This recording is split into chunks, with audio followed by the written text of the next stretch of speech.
I am very emotional, so just going to warn you of that. This doesn't mean anything to a lot of people, but I'm a Cancer rising, so that explains that. I feel very blessed and privileged to be here, and I just think about how my dad told me that I would be a better writer if I wrote about things that weren't just gay things. And now I'm here with all of you guys.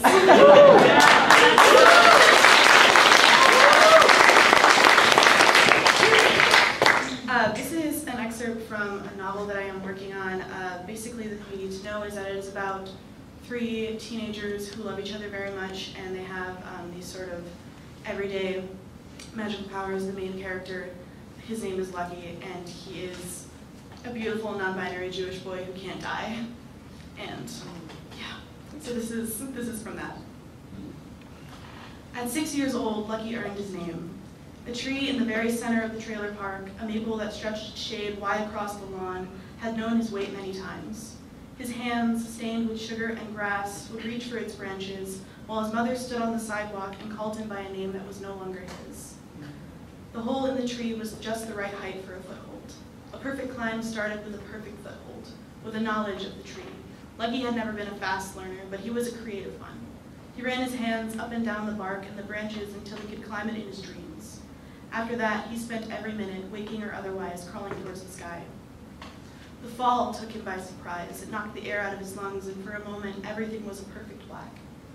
The light rushed back in with his mother's screams, burning like his chest. He'd never heard her make a sound like that before, a raw and panicked cry. The grass underneath him was a soft cradle, crushed beneath his weight and holding him. He could feel every inch of the tickle and brush against his skin. He could feel the way his legs pressed against the ground and the air with equal measure. He could feel the beat of his mother's feet on the grass as she ran toward him, and it made him afraid to feel so much. His mom dropped to her knees beside him, her long, dark hair tickling his neck as he turned his head from side to side. Her eyes went wide. "You're okay."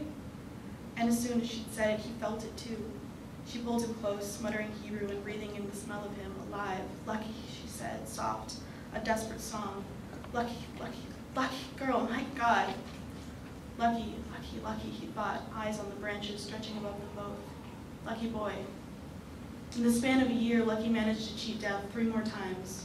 There was the lake, of course, his newest obsession, with the riptide that nearly swallowed him whole. He was sure he inhaled half the water and spat up even more. The tears hadn't even left his mother's eyes by the time he got back to shore. Then there was the stranger's car, ripping too fast around the bends of the old country road and sending Lucky clear over the hood. Aside from his hands, which still carried the shallow scratch marks, nothing. And then there was the bonfire, some neighborhood party for some football victory or another, and Lucky was still trying to learn where to put all of his energy. One ill-placed rock sent him face first into the pit, sending up clouds of smoke and sparks. He pulled himself right back out, and if it weren't for the smell of sizzling skin that hung in the air, no one ever would have known. Names stuck like hair on hot days, and by the time Lucky was 7, it was the only thing he would answer to. You know something weird? It was almost 7 at night now, and Lucky had to raise his voice over the marching band's drums so Tommy could hear him. All around them, the crowd was vibrating with energy, an anticipation so thick that Lucky could feel it between his fingers. Darwin came to life on Friday nights with a strong, clear force that carried it through the rest of the week. Johnny Barrows asked for luck today. The edge of the clouds were barely lit with lingering pink, but when Tommy turned to look at Lucky, his silhouette glowed with it. Is that why he was hanging around during lunch? Lucky nodded. He wasn't sure if either of his friends had noticed. The 3 of them were often so caught up in each other that it was a gamble on whether or not their attention could stray. Aisha had been trying to see how many chicken nuggets she could steal from neighboring tables without being noticed, which required a certain level of focus. Johnny had perched himself on the edge of a chair at the end of the table, as far as he could possibly be from them, but close enough to get what he needed. Yeah, like he said, but here's the thing. He wasn't asking for himself. Can he do that? No idea. This thing doesn't come with rules. This thing, the closest any of them ever got to defining what it was that they could do.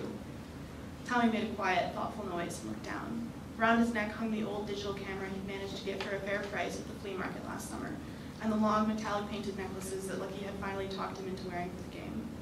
Tommy stroked his thumb along the beads, tugged on the camera strap.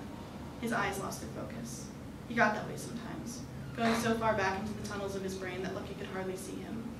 In those moments, even the excitement of the game couldn't hold Lucky still. What are you thinking?